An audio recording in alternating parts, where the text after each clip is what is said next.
a third-generation steelworker, member of the United Steelworkers Local 1557 in Clarendon, Pennsylvania, and one of President Trump's special guests tonight in Pittsburgh. He joined the former president on stage last month at a rally in southwestern Pennsylvania. Brian, thank you so much for taking some time out of your day to talk with us. You know, I think one of the biggest questions here, we see your steelworkers union backing Harris, but how much do you and the other men that we'll see on stage tonight represent the rank and file of the steelworkers union in this election? Yeah, the Democrats, our union, did endorse Harris for president, but the rank and file workers, 75% of the workers support President Trump. And that's a lot of the unions around, blue-collar worker unions, even the Teamsters, that they usually endorse Democrats. They didn't endorse the candidate.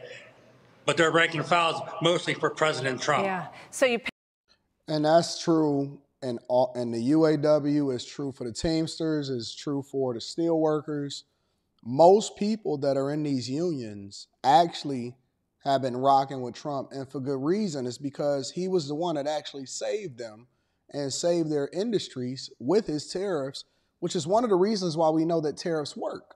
We know that tariffs work because I have friends down in Local 600. And again, I'm from Local 600. So shout out to all of my people down there in Dearborn, and shout out to all of the steel workers. Shout out all of the F-150 and Ford headquarters workers that's getting to the bag and taking care of business. But it's slow out there. It's very, very slow. And a lot of people have been being laid off. And the steel industry is in turmoil because they don't know. And so they're pretty much waiting until after election before they figure out what their strategy is to try to, you know, ramp up production or try to plan for the possibilities. And so much is in limbo because you have two different candidates on two different sides. And so in the steelworkers industry, for example, we know that there are Japanese competitors that are looking to buy them. Russia has largely had a role in a lot of what's going on in the steel industry. And China has always had an impact on the steel industry because they've always dumped cheap and less lower quality steel here in the United States of America in order to destroy the steel industry and then take it over worldwide. And so what you see being supplied to all of your manufacturers, and it's not just auto manufacturers, it's for actual products that's inside of your homes. It's for your Whirlpool washers and all of this stuff that comes directly from the steel industry. And there's so many jobs that's dependent on it. And China is literally ramping up production over in Mexico in order to overturn and circumvent the tariffs that's already in place that Biden administration has left in place. And so that's why they're building so many manufacturing facilities over in Mexico or redistribution facilities over in Mexico. And what that means is that they're basically taking a product that they've already built, shipping it over in parts or unfinished, and then finishing it over in Mexico in order to circumvent the tariffs that's then levied against China in order to make sure that we protect American workers and we protect American manufacturing.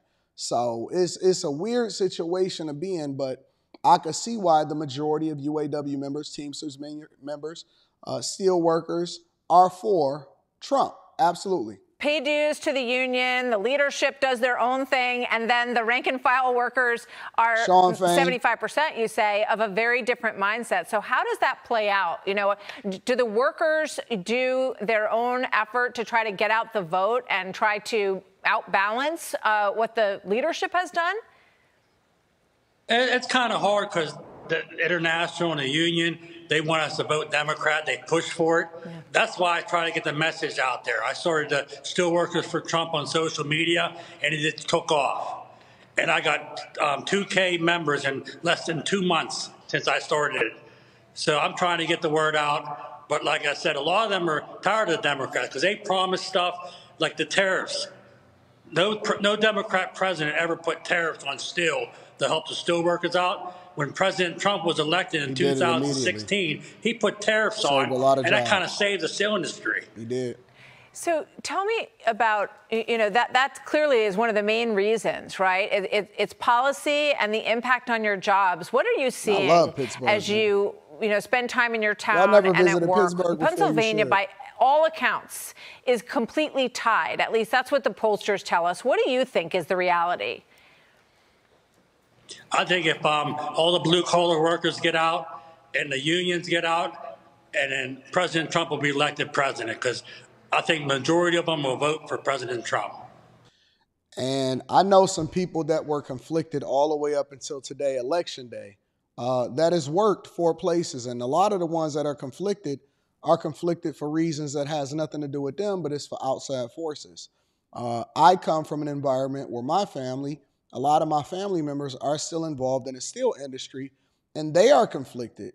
Some of my brothers are conflicted, and they still work in the industry because they are taught to vote Democrat, and they may not have as much wherewithal to actually make a decision that's outside of what our family expects for us to do.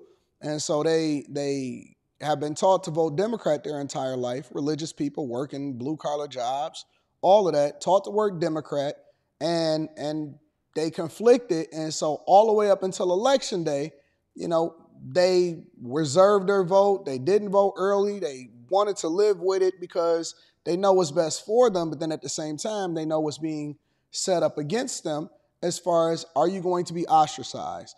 Are you going to be criticized? Are you going to be held accountable for not voting this type of way? And I encourage people, and it's not just them, that's just the examples that I'm giving, but I encourage people to stand up for themselves and make a decision for themselves that's in the best interest of your family, because nobody is going to come to save you except for you, especially if you're a man. Especially if you're a man, because you don't have no safety net. You don't have nobody to depend on. You're not going to have nobody coming to save the day for you. And so you have to make the best decision for yourself because your life depends on it. Your income depends on it. And when your industry is upended, what a lot of people don't understand is that a lot of these blue-collar workers don't know how to do nothing else. They work for these places longer than any other jobs. In corporate America, it's a lot of job hopping.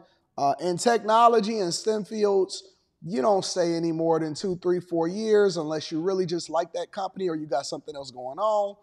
A lot of blue-collar workers, they stay in the industry that they have trained themselves or have gotten that job in for 30 and 40 and sometimes 50 years because not only may they not have nothing to do, but they don't want to leave. This is where their family is. This is where their friends is. It's like Cheers, where everybody knows your name.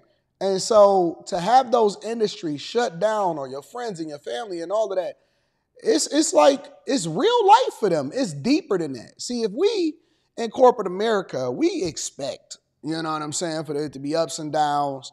I mean, it never feels good when things happen, but we expect for things to happen to us. When it happens to your friends and your family in the steel industry and stuff like that, it's different. It hit different. It 100% hits different. So, I would encourage people to vote based off of what makes the most sense for you and your family, not based off of an expectation of outside forces, even if it is family, like extended family, and definitely don't lean into identity politics, because identity politics ain't never paid nobody's bills. I don't know where they got that from, but it's a very unique situation to be in. And I feel bad for a lot of people because their fate is left up to either their ignorance or their belief that something good is going to happen. So I'm going to stay on top of everything. I'm covering it. I'm keeping my eye out for every single little crook and nanny so that I can give you all updates throughout the day of what's happening. I love you. I appreciate you. If you have not already, make sure you tap into the Patreon. Link is in the description. That way you don't have to be interdependent on anybody in order for you to run up a bag. I love you. I appreciate you. And also get your tickets. Come kick it with me in Detroit, December 14th. I can't wait to see you guys. It's going to be an awesome time. And I might even have a little surprise for y'all afterwards. I love you. I appreciate you. I'm going to holler at you later. Peace.